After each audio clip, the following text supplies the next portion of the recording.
อุ๋งอิ๋งคือขวัญใจแรงใจผู้สูงวัยโดยแท้เรื่องนี้มีภาพยืนยันเหตุการณ์เป็นมาเป็นไปจังไดนั้นก่อนอื่นขอกล่าวคำว่าสวัสดีครับผมสวัสดีครับพี่น้องป้องปายมิตรหมอแคนแฟนหมอลำยินดีต้อนรับครับพี่น้องเข้าสู่ช่องไทยซีเกตชาแนลสวัสดีพี่ยังแฟนครับ FC สาวน้อยเพชรบันแพงแฟนครับ FC ลาดน้อยอุ๋งอิงสู้ขู่สู้คนเด้อครับเด้อคลิปนี้สิมาเว้าฮอดจอดถึงครับเรื่องราวของลาดน้อยอุ๋งอิงเป็นขวัญใจวัยชราเป็นแรงใจวัยชราจริงหรือไม่อย่างไรคลิปนี้มีคำตอบมีภาพมีหลักฐานมายืนยันครับเหตุการณ์มันเกิดขึ้นมื้อวานที่ครอบครัวลาดน้อยอุ๋งอิงพร้อมญาติสีพี่น้องมิตรหมอแคนแฟนหมอลำเนาะแฟนคลับ FC หลายผู้หลายคนอยู่ได้ร่วมกันครับสร้างน้ำทำบุญน้ำกันให้ท่านน้ำกันซื้อข้าวน้ำทำปลาถอกปลาทูมาเฮ็ดข้าวกล่องเพื่อไปให้ผู้ที่มาลี้ภัยผู้ที่อพยพมายังศูนย์พักพิง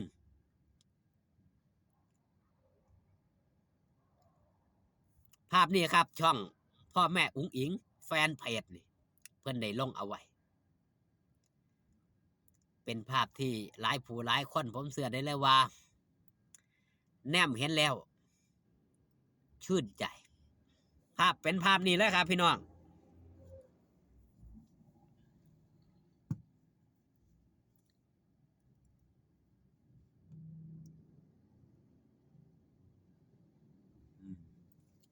เป็นภาพที่คุณยายคนหนึ่งเนาะเพิ่นได้มาจับมือหลาหน่อยอุ๋งอิงเฮาแนมเบิ่งครับเพิ่นแนมหลาหน่อยอุ๋งอิงแนมด้วยหยังครับแนมด้วยความหักความแพงแนมด้วยความรู้สึกหักแพงเอ็นดูอีกอย่างหนึ่งครับ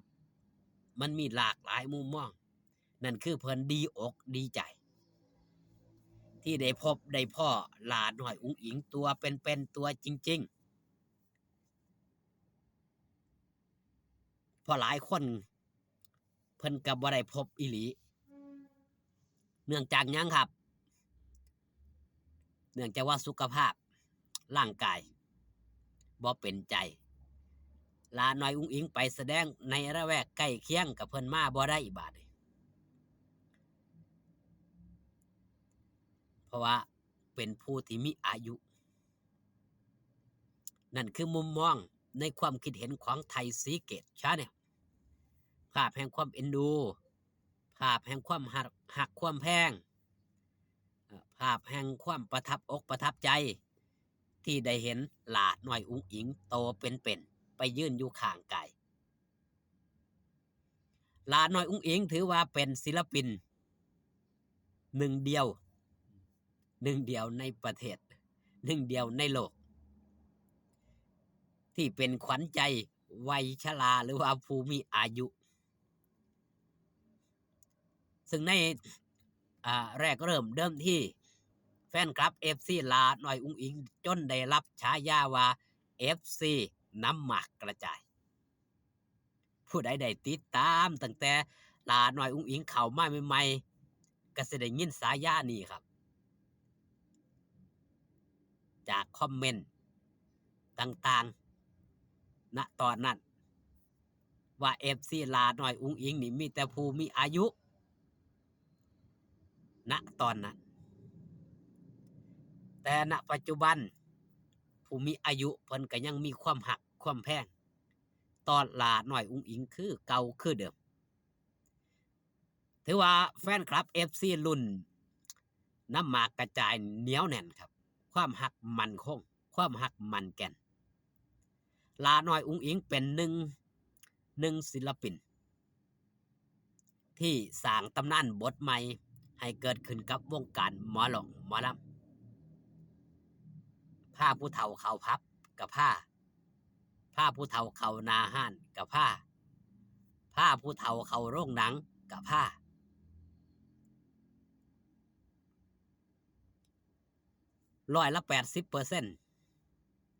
แฟนคลับ FC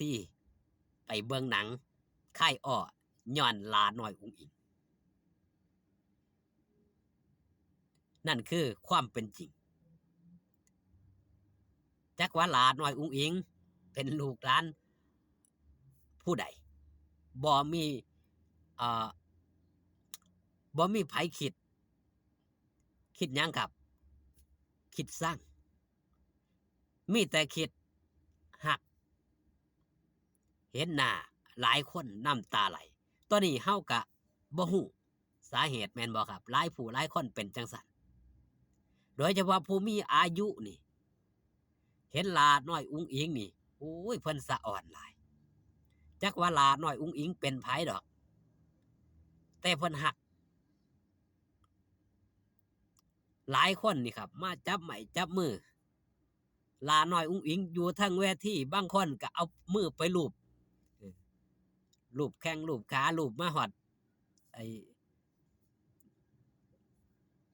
อันเนี้ยครับคันเว้าเป็นภาษาสุภาพก็เท้า